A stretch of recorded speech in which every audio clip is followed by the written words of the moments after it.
কেউ যদি কারো মনে অন্যায়ভাবে আঘাত দেয়, নবী বলছেন সে আমার উম্মত নয়।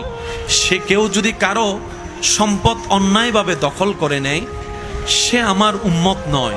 যেখানে আপনি আমি অন্যায়ভাবে সব নিজের করার চেষ্টা করি, ঘুষ খাওয়াই হলো দলিল পাল্টানোর চেষ্টা করি, মানুষকে টাকা খাওয়াই হলো নিজের দল বাড়ি করার চেষ্টা করি, সেই জায়গায় নবী বলছেন আমার নয়। ক্যান ইউ ইমাজিন দ্যাট বিষয়টা? 313 জন মাত্র সাহাবা মুসলমান হয়েছেন, তখনও নবী বলছে এই কাজ যদি করো তুমি আমার নয়। অন্যায়ভাবে কারো উপর জুলুম করলে তুমি আমার নও। তুমি যদি কাউকে মনে অন্যায়ভাবে আঘাত দাও তুমি আমার নয়। সুবহানাল্লাহ।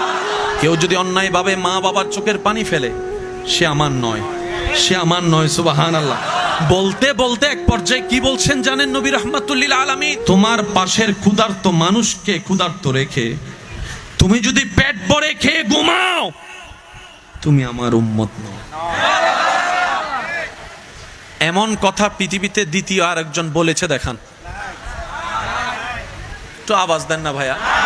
কতজনের জীবনী তো পড়েছেন বই আকারে, এখন তো গুগল মামা আছে, এসব কথা বলে না। এখন তো পিডিএফ সাসা আছে। আগে তো মানুষ বই কিনে কিনে টাকা জমায়ে, টিফিনের টাকা জমায়ে শখ করে বই কিনতো, ওই বই কিনে পড়ে পড়ে আস্তে আস্তে লাইব্রেরি বানিয়েছে এমন অনেক ছাত্র আছে।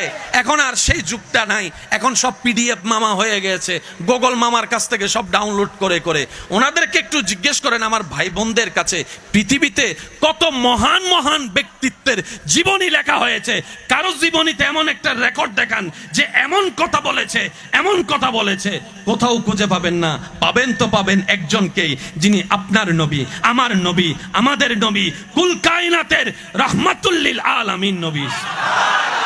বিশ্ববাসী যখন অশান্তিতে আত্মহারা, চতুর্দিকে অশান্তি, মায়া নাই, মমতা নাই, নীতি নাই, সত্য কথা নাই, ভালোবাসা নাই, আছে কি মারামারি, গালাগালি, হানাহানি, অন্যায়, অত্যাচার, জুলুম, অশান্তি।